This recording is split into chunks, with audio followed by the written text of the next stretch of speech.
La première unité dont on peut parler, qui est essentielle à mes yeux, c'est qu'on distingue souvent l'homme, enfin l'être humain, en corps, âme, esprit. Donc ça fait trois objets. Euh, Plus couramment, on distingue entre ce qui est corporel et ce qui est intérieur, ce qui se passe en moi.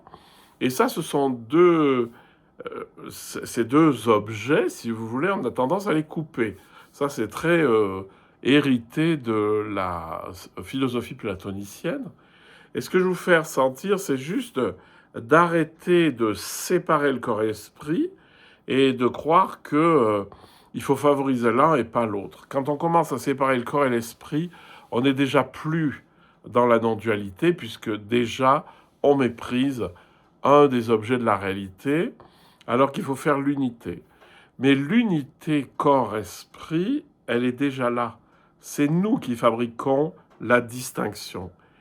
Et la preuve est très simple.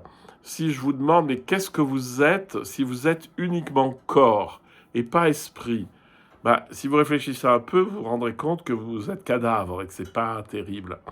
Si vous êtes pur esprit et pas corps, c'est pas bon signe non plus parce que vous êtes séparés. Alors, soit vous êtes mort aussi, soit vous êtes dans un trip de séparation de la conscience du corps.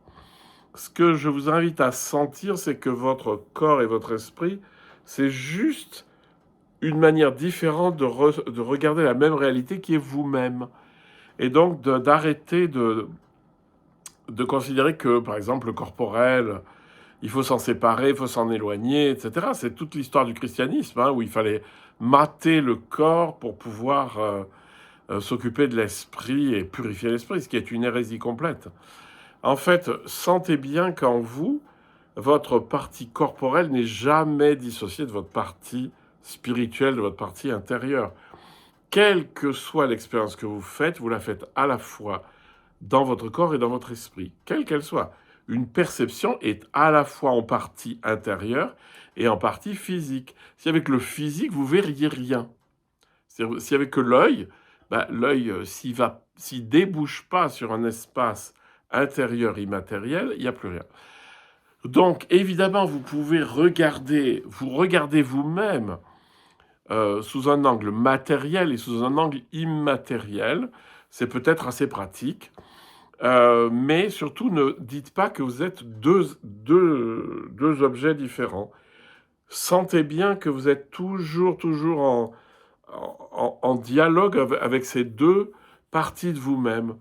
Lorsque, vous savez très bien, on connaît très bien ça dans la psychologie, c'est que lorsque vous avez un nœud quelque part dans votre psyché, il y a toutes les chances pour quelque soit quelque part dans le dos, dans la tête.